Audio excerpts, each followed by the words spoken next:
जय हिंद, नमस्कार। मैं अंबर जैदी स्वागत करती हूँ आप सबका एक बार फिर से हमारे आज के कार्यक्रम में। दोस्तों, भारत और अमेरिका और चाइना को लेकर आजकल चर्चा गर्म रहती है और क्वाड को लेकर भी कई सारी अफवाहें और कई सारी चीजें सोशल मीडिया पर आपको चर्चा में मिलेंगी।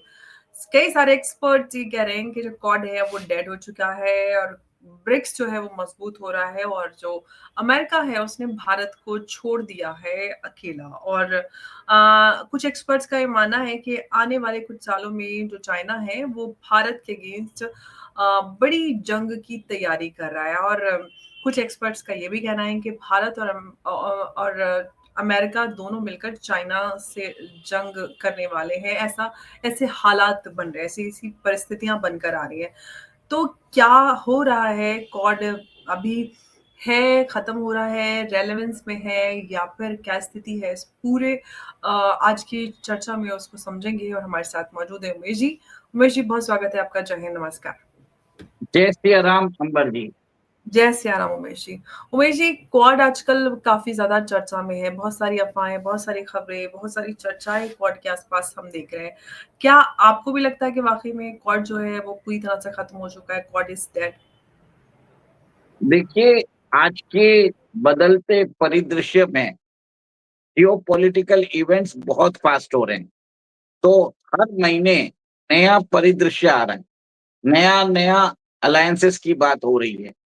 पहले बात हो रही थी आरआईसी की, फिर बात हो रही थी जब स्को समिट तियानजिन में चल रहा था, तब बोला जा रहा था RIC will become the global order. और सडनली आप देखते हैं कि अमेरिका और चाइना G2 की बात करने लग गए। और अब पीट हेग्सेट ने जब से अ, इंडोनेशिया के अंदर पर मीटिंग की, जो स्क्वाड के डिफेंस मिनिस्टर्स हैं, इसमें भारत नहीं है ऑब्वियसली, क्योंकि मल्टीपल ग्रुपिंग्स हैं, साउथ एशिया में ऑपरेट हो रही है। और इसके अंदर क्वाड है जिसके अंदर यूएसए, इंडिया, जापान और ऑस्ट्रेलिया है। फिर बाद में एक ग्रुपिंग है ऑकस। ऑकस के अंदर ऑस्ट्रेलिया, यूके और यूएस है। फिर एक ग्रुपिंग है स्क्वाड। स्क्वाड के अंदर फिलीपाइंस है, भारत नहीं है। उसके अलावा अ, अमेरिका का मल्टीपल अलायंसेस है, bilateral alliance with Philippines, with Australia, with Japan. और अभी भारत के साथ भी उन्होंने 10 साल का डिफेंस अग्रीमेंट साइन किया। डिफेंस अग्रीमेंट में इंडो पैसिफिक बेस्ड ऑर्डर की बात की गई, मैरीटाइम सिक्योरिटी की बात की गई। तो कहीं ना कहीं इंडियन ओशन रीजन का जो इंडो पैसिफिक है, अमेरिका मानता है कि भारत सर एक तरह से डोमिनेंट फोर्स है। साउथ चाइना सी और ईस्ट चाइना सी के लिए उसको एक जो कोई कंट्री चाहिए, इसके लिए उन्होंने फिलीपाइंस को अपने साथ रखा है। ऑकस की डील हुई थी, तभी भी बोला गया था कॉड कॉड खत्म हो गया है। तो ये सब जो ओवरलैपिंग जो कनेक्शंस है, जब कन्वर्जेंस होगा, आप देखेंगे एक स्ट्रॉन्ग स्ट्रॉन्ग डिटरेंट बनेगा अगेंस्ट चाइना। अभी क्या है, अमेरिका की भी खुद की प्रायोरिटीज है, क्योंकि डोनाल्ड ट्रंप जो है इंटरनेशनल कन्वेंशन को नहीं मान रहे। कहीं ना कहीं वो डिसरप्शन हुआ है। बट आप ये देखिए, लॉन्ग स्टैंडिंग अमेरिकन सिक्योरिटी जो होती है, उसके अंदर हमेशा दृष्टिकोण चेंज नहीं हो रहा है। भी आप ये देखिए, आज ही नासा और इसरो की जो एक सैटेलाइट है ऑपरेशनल हो गया है। तरह से 3D इमेजेस देने वाला है फॉर ऑल थिंग्स। एक तरह से मिलिट्री स्पाई सैटेलाइट है that has been launch by ISRO and NASA together. तो बहुत ज्यादा पॉइंट्स ऑफ कन्वर्जेंस है बिटवीन इंडिया एंड अमेरिका। थोड़े बहुत डिस्प्यूट जरूर है, पर डिस्प्यूट पे बात हो रही है, रिजॉल्व करने की बात हो रही है। हाँ, इसके अंदर कुछ ना कुछ टेम्परेरी डिफरेंसेस आ गया है। क्वाड की समिट इस बार भारत के अंदर होनी थी, पर भारत के अंदर नहीं हुई है। Donald Trump was scheduled to come to India in October और नवंबर। It's not happening. बट ऐसा नहीं है कि क्वाड रूल्ड आउट हो गया है, क्योंकि China remains an existential threat. China most probably 2027 में it might attack Taiwan. By 2035 they might attack India. ये ऑलरेडी उनके जो एक्सपर्ट्स है वो बता रहे हैं। हाँ, मानता हूँ कि भारत के पास टाइम कम है, कि उनके पास कोई अलायंस नहीं है, भारत अकेला पावर है। देखिए, भारत की जो स्ट्रेटेजिक लोकेशन है, उसके अंदर अगर China tries to attack India, India भी उसका जवाब देगा। इसके लिए अभी हमने ऑपरेशन पूर्व प्रचंड प्रहार चालू किया है, करने वाले हैं, और वो भी अरुणाचल प्रदेश में कर रहे हैं। अब ये देखिए कि भारत भी चुप नहीं है, उसने भी अपने बॉर्डर रोड इंफ्रास्ट्रक्चर को अपग्रेड किया है। चाहे वो लद्दाख में हो, या अरुणाचल में हो, या सिक्किम में हो, या नॉर्थ ईस्ट में हो, हर जगह वहां पर troop deployment mobilization can happen within a few hours. तो एक तरह से ये भी है कि भारत अपने मिसाइल डिलीवरी सिस्टम्स टेस्ट कर रहा है, और अभी तो ये भी बात आ रही है कि शायद भारत अपना हाइड्रोजन बॉम्ब भी टेस्ट कर सकता है। तो ये मैं कभी नहीं मानता कि भारत अपनी सुरक्षा के लिए ऐसा जो एक्सपर्ट बताते हैं कि भारत को अपना सुरक्षा में और ज्यादा करना चाहिए, भारत कर रहा है, अपनी स्पीड से कर रहा है। ठीक है, जरूरी नहीं है कि हर चीज मीडिया के सामने बताना या अपने स्ट्रेटेजिक प्लान्स को बताना। कभी कभी ambiguity is the best thing, and this is what India is doing. अब अमेरिका के साथ हमारे जो रिलेशन है वो मेच्योरिंग रिलेशनशिप है। Quad is also a maturing alliance. इसको पहले एशियन नाटो बोला था, पर इंडिया ने बोल दिया था कि it will not be an Asian NATO. हम मैरिटाइम एक्सरसाइज करेंगे, हम एक तरह से ड्रिल्स करेंगे, we will form some formation. इसके लिए मलाबार एक्सरसाइज हो रही है, और भी इंडिया और अमेरिका के बीच में कन्वर्जेंस ऑफ थॉट प्रोसेस भी हो रहा है। भी हमने उनके साथ डील भी साइन किए फॉर वेपन सिस्टम्स ऑल्सो। देखिए, हम उनके साथ क्रिटिकल वेपन सिस्टम्स की डील नहीं कर रहे हैं, बट बाकी जितने भी अलाइड सिस्टम्स है, भले ही चिनूक हेलीकॉप्टर हो या जैवलिन एंटी टैंक मिसाइल हो, ये सब ले रहे हैं हम उनसे। So that is also a significant partnership. ऐसा है कि पास भी रख रहे हैं और दूर तक का दूर भी रख रहे हैं। अब मेरा ये मानना है कि अमेरिका को चाहिए, भारत का जो इम्पोर्टेंस है, फिलीपाइंस उसको रिप्लेस नहीं कर सकता है। फिलीपाइंस भी भारत के ऊपर डिपेंडेंट है। ब्रह्मोस मिसाइल के लिए 3 बैटरी के लिए फिलीपाइंस लुक फॉर इंडिया, और एडिशनल 2 बैटरीज वो ऑर्डर देने वाला है। इसके अलावा वो आकाश और पिनाक मिसाइल सिस्टम्स भी लेने के लिए तैयार है। इनफैक्ट अभी जो एपेक मीट हुआ था, उसमें भी फिलीपाइंस ने बोला है कि वी लुक टू इंडिया। तो सोच लीजिए, इनडायरेक्टली इंडिया कहीं ना कहीं इन्वॉल्व है। और अगर इंडिया इन्वॉल्व भी नहीं है, इनडायरेक्टली इन्वॉल्व है, तो आप ये देखिए, without getting into direct face with China, we are supporting squad. तो ये एक तरह से मल्टीलैटरल अलायंसेस है जो ओवरलैपिंग है, बट कन्वर्जेंस होने में भी टाइम नहीं लगेगा, ये मेरा मानना है। ओके, आप सही कह रहे हैं, लेकिन चर्चाएं आजकल बहुत ज्यादा सोशल मीडिया का, आप जानते हैं कि दौर है। लोग सब अपनी अपनी एनालिसिस रख देते हैं, और आपने काफी अच्छे से इसका विश्लेषण रखा। और G2 की आपने बात की, जो ट्रम्प ने G2 वाला स्टेटमेंट दिया, उसका मतलब ये है कि नया वर्ल्ड ऑर्डर और वो सारी चीजें हम तैयार होते हुए देख रहे हैं। कॉड की भी बात हो रही है, कभी RIC की बात हो रही है, G2, ऑकर्स, बहुत सारी चीजें। तो क्या हम नए वर्ल्ड ऑर्डर में सारी चीजें होते हुए देख रहे हैं, और भारत उसमें कहाँ पे है? देखिए, मेरा ये मानना है, ये जो जितने भी अलायंसेस की आपने बात की है, G2 एंड अदर थिंग्स, ये एक टाइम बाइंग एक्सरसाइज है। अभी एक तरह से G2 की बात ऑलरेडी ओबामा ने रखी थी, और ने उसको यूज किया है अपने कन्वीनियंस के लिए, ताकि रेयर अर्थ मिनरल्स की सप्लाई चालू की जाए। अब ट्रम्प ने जितने कंसेशंस लेने हैं वो ले लिया है। एक तरह से आप कंसेशंस लेते हो तो कुछ ना कुछ देने की बात होती है। तो कहीं ना कहीं आप ये देखेंगे, for the time being G2 जो है बना रहेगा। बट ऐसा नहीं है कि G2 के कारण चाइना और अमेरिका दोस्त हो गए। There are areas of differences, there are areas of conflicts, and I do believe that इनके कॉन्फ्लिक्ट्स आगे जाके बढ़ने वाले हैं। ताइवान इज अ हॉटस्पॉट, और भारत ऑलरेडी ताइवान के साथ अपने रिश्ते सुधार रहा है। सेमीकंडक्टर्स के लिए फ्रेंड शोरिंग हो रही है।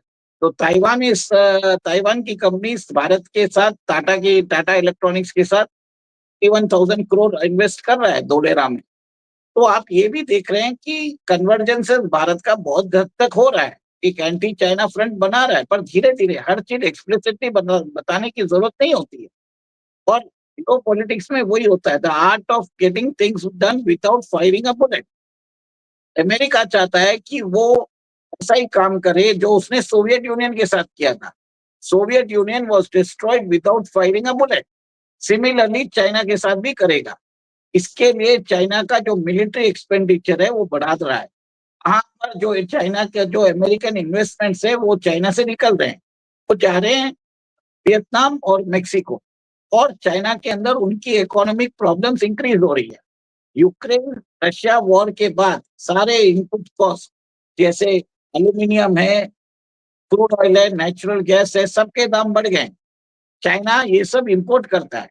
अगर ये दाम कम होते तो चाइना इकोनॉमिक सुपर पावर बनता, पर जानबूझ के स्क्रिप्टेड वॉर रखा है ताकि यूएस प्लॉट कर सके for the balkanization of China, जैसे यूएसएसआर का हुआ था 1991 में। उस समय यूएसएसआर की जो डिफेंस स्पेंडिंग थी 20% पहुंच गई थी। सिमिलरली चाइना के अंदर भी हालात वैसे ही है। वहां पर दूसरे टाइप की हालत है। वहां पे उनका सबसे इस बार जो उनका प्रॉब्लम बन रहा है वो उनका रियल स्टेट सेक्टर बन रहा है, उनकी ओवर कैपेसिटी बन रहा है। अब इसके कारण चाइना के अंदर अब प्रॉब्लम्स चालू हो रहे हैं। इनफैक्ट सी जिनपिंग को रिप्लेस करने की बात भी चल रही है। तो पॉलिटिकल इंस्टेबिलिटी हो रही है, जो सिमिलर समय मिखाइल गोर्बाचोव थे जो सोवियत यूनियन में, वैसा ही कुछ अभी चाइना के अंदर भी हो रहा है। सो एक तरफ आप देख रहे हैं कि ईयू कोलैप्स के दौरान जा चुका है, जाने वाला नहीं है, जा चुका है, क्योंकि फ्रांस जो है वो एक तरह से जो डेट टू जीडीपी है 120% वहां पे भी पहुंच चुका है। और कितने दिन ईयू रहेगा हमें नहीं मालूम। सेकेंडली, इनपुट कॉस्ट बढ़ने से चाइना के अंदर इकोनॉमिक प्रॉब्लम्स आने से वो मिडिल ट्रैप के अंदर फंस चुका है उसकी इकोनॉमी। तो वहां पर भी बैंक्स कोलैप्स हो रहे हैं। वहां पर भी आप ये देख रहे हैं कि कुछ सिटीज बने हुए हैं, वहां पर प्रॉपर्टी के प्राइसेस कंटिन्यूसली गिरते जा रहे हैं। वहां पर एक और एक चीज हो रहा है, मार्केट शेयर करने के लिए कंपनीज माल बेच रही है without earning any profit. Without earning profit अगर होगा तो क्या होगा आप बताइए। आप आप अपने वर्कर्स को सही दाम नहीं दे पाएंगे, आप अपने जो वेंडर्स है उनके पेमेंट्स को रोकेंगे। बीवाईडी जैसी कंपनी जो वर्ल्ड में सबसे ज्यादा इलेक्ट्रिक कार्स बेचती है, उसकी भी बैलेंस शीट खराब है। वॉरेन बफे ने बीवाईडी में अपना सारा स्टेक बेच दिया। तो कहीं ना कहीं आप देखिए, ultimately profitability is the key. China से माल बेच रहा है एक्सपोर्ट वालों के लिए और क्रेडिट दे रहा है, मतलब और सस्ता बेचने के लिए। तो कहीं ना कहीं प्रॉब्लम तो बढ़ी रहे ना, उसके डेब्ट टू जीडीपी बढ़ी रहा है in the name of capturing market. आपका इतना बड़ा इंडस्ट्रियल आउटपुट कैपेसिटी क्या मतलब है जब आपकी पॉपुलेशन को बेनिफिट नहीं कर रहा है। आप ओवरसीज मार्केट को कैप्चर करने के लिए आप अपनी डोमेस्टिक जो पॉपुलेशन है उनको हार्डशिप में रख रहे हो। तो ये एक तरह से सोशल अनरेस्ट बनेगा। चाइना के अंदर भी वैसे ही हालत क्रिएट किए जाएंगे जो सोवियत यूनियन के थे। तो मैं नहीं मानता, ये जितने भी डिफेंस एक्सपर्ट बोल सकते हैं चलिए बहुत बड़े रैंक्स के हैं, बट मेरा ये मानना है कि अमेरिका ने क्या किया है, they want to destroy China without firing a single shot. इसके लिए militarization of South China Sea important हो चुका था, और उन्होंने 2022 में चालू कर दिया था। तब नैन्सी पेलोसी जो उस समय स्पीकर थी, वो जाके विजिट की थी Taiwan. She was the third highest ranking official from America to ever visit Taiwan. उसी समय से चाइना का डिफेंस एक्सपेंडिचर भी बढ़ता जा रहा है, और वैसी सिचुएशंस क्रिएट हो रही है जो अर्स्टवाइल सोवियत यूनियन में थी। तो क्या उमेश जी, ये जो बात सामने आ रही है कि चाइना का जो डिफेंस बिल्टअप है वो देखकर ये तैयारी है कि चाइना जो है वो बड़े युद्ध की तैयारी कर रहा है अगेंस्ट इंडिया और यूएस में भी, और may be US India together. देखिए, China has having problems with all its neighbours. Pakistan को छोड़ दीजिए, शायद बाकी सारे नेबर्स के साथ है। कहीं ना कहीं उसको अगर वॉर पे जाना है, it has to safeguard its entire boundary line.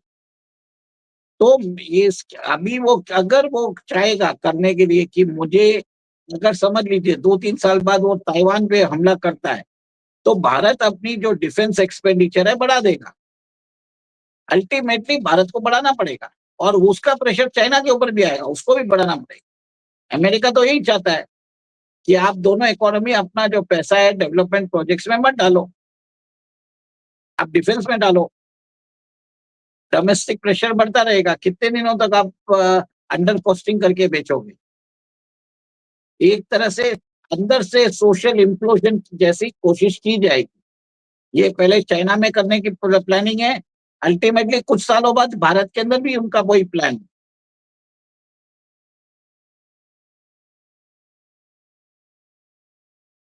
तो बड़ा हम ये कह सकते हैं कि बड़ी साजिश या बड़ी प्लानिंग हो रही है। लेकिन उमेश जी, चाइना की हम बात करें और उसमें हमने बात की चाइना का जो बिल्डअप है, जो तैयारी है बांग्लादेश, पाकिस्तान में हमारा, और जो पूरा ये रेड बेल्ट तैयार हो रहा है भारत के खिलाफ, ये काफ़ी कंसर्न्स और भाव खड़े हो जाते हैं। आपने पूर्वी प्रचंड प्रहार और ब्रह्मपुत्र और उसके ऊपर जो बंकर और सारी चीज़ें बनाई जा रही है।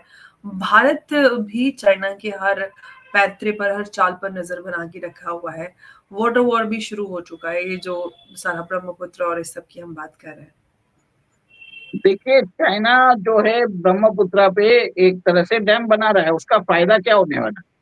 क्या वो भारत को नुकसान पहुंचा सकता है? नहीं, क्योंकि जो रेनफॉल का पानी जो होता है, वो जब बारिश का पानी होता है उसको रोक नहीं सकता, वो 80% ऑफ द वाटर है।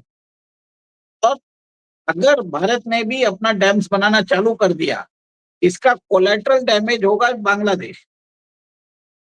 तो आप ये देखिए, दोनों नेशंस आपस में हीट अप कर रहे हैं और इससे कोई फर्क पड़ने वाला नहीं है। अल्टीमेटली आपके रिसोर्सेज जा रहे हैं फॉर कि आप ये सोच रहे हो कि हम पानी छोड़ देंगे एंड अदर थिंग्स, इंडिया भी वैसे ही करे। Ultimately you are building up your infrastructure to counter each other. और चाइना को सब जगह से करना पड़ेगा, भारत को सिर्फ चाइना का केयर करना है, फर्क वो है। तो मेरा ये मानना है कि ये चलता रहेगा, छोटा मोटा चीज चलता रहेगा और भारत अपने पोजीशंस के लिए रेडी भी है। और अभी बातचीत हो ही रही है पोखरण 3 होने की। Anything can happen, Indian government should be doing everything. और मेरा ये मानना है कि ये जो न्यूज़पेपर हेडलाइंस पे बात हो रही है, चाइनीज प्रोपेगेंडा है, कहीं ना कहीं इंडिया के जो बोलते हैं, ये मेरा मानना है कि जो हमारे सो कॉल्ड नेशनलिस्ट या सो कॉल्ड जो थिंक टैंक क्वार्टर्स में इन्फिल्ट्रेट कर चुके हैं। पहले उन्होंने एक तरह से फर्स्ट उन्होंने न्यूज बोली थी कि पीएम मोदी जी की असैसिनेशन की कोशिश की गई थी by CIA in in Tianjin, China में।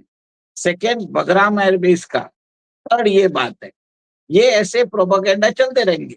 Smartly China has replaced anti China sentiments with anti American sentiments in India. हमें, और कल तालिबान ने बोल भी दिया, हमने कोई बगराम एयरबेस ऑफर नहीं किया। और मैंने आपके चैनल पे बार बार वही बोला है और ये बात भी वैसी होगी। और ये जो चैनल्स ये सब बातें करते हैं, ये अपना एक तरह से क्लिक बेट के लिए एक सब काम कर रहे हैं, हमारा काम नहीं होता है। हम जो मैंने जो भी बोला है, can back up with facts, it is there in the public domain. हम सिर्फ कोरिलेट कर रहे हैं, हम अपना assumptions और presumptions दे रहे हैं। जी। बट एक उमेश चीज जी, है, जी, मैं एक आपसे एक बात और जानना चाहती हूँ, पहले आप कंप्लीट कर लीजिए, चलिए। बस एक ही चीज है कि ये जो रिपोर्ट्स आती है, ये जो थिंक टैंक्स आते हैं, कितने क्रेडिबल है, we have to think them also. मैं एक ही चीज बोलता हूँ, भले ही उनके पास एक्सपीरियंस होगा इन अदर थिंग्स, बहुत सारे थॉट प्रोसेस हो सकते हैं, मैं भी राइट हो सकता हूँ, वो भी राइट हो सकते हैं। जी। अब उमेश जी, मैं आपसे चाइना के ऊपर बात करती हूँ। चाइना के जो कामिकाज़े ड्रोन्स और ह्यूमनॉइड रोबोट्स और हाइपोसोनिक जो उनके मिसाइल्स और ये सारी चीज़ें हमें नज़र आती हैं। ये तो समझ में आता है कि चाइना जो है ये वो फ्यूचर की बड़ी स्ट्रॉन्ग तैयारी कर रहा है। भारत की तैयारी पे क्या आप कहेंगे? देखिए, भारत भी ऑलरेडी तैयारी कर ही रहा है कि इसराइल के साथ हमने अभी डिफेंस एग्रीमेंट साइन किया है, उसमें हम we are going for critical development, code production, code joint development, AI training Israel हमको सारी टेक्नोलॉजी देने वाला है और कहीं ना कहीं we will match all the future warfare activities which is being done by China. हमने यूएस के साथ भी डिफेंस पैक्ट साइन किया है। पाकिस्तान जहां पे मुस्लिम नेटो आर्मी बनाने की बात कर रहा है, भारत डेमोक्रेटिक नेशंस के साथ मिलके उसको काउंटर कर रहा है। इसका ये मतलब नहीं है कि हमने अपना रशिया से अपना रिलेशनशिप डाइल्यूट कर दिया। It is a multi alignment policy of Indian government कि हम सबके साथ हैं और किसी के स्पेसिफिक साथ में नहीं।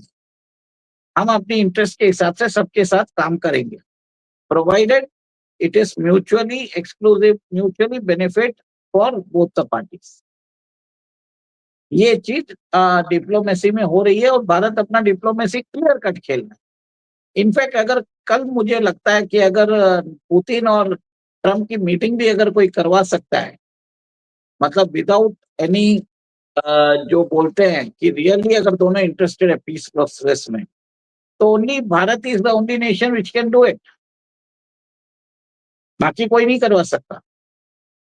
तो जी। हमारी डिप्लोमेसी से हम एक तरह से ग्लोबल फायर फाइटर्स, ग्लोबल जो डिस्प्यूट है उसको रिजॉल्व करने वाली जो ट्रस्ट पार्टी है वो बन रहे हैं। मैं नहीं बोलूंगा कि हम लोग अभी वो पोजीशन में पहुंच चुके हैं, but we are beginning to become that one. और हमने अभी अपनी पॉलिसी भी चेंज की है और we are now supporting Israel for our national security requirements.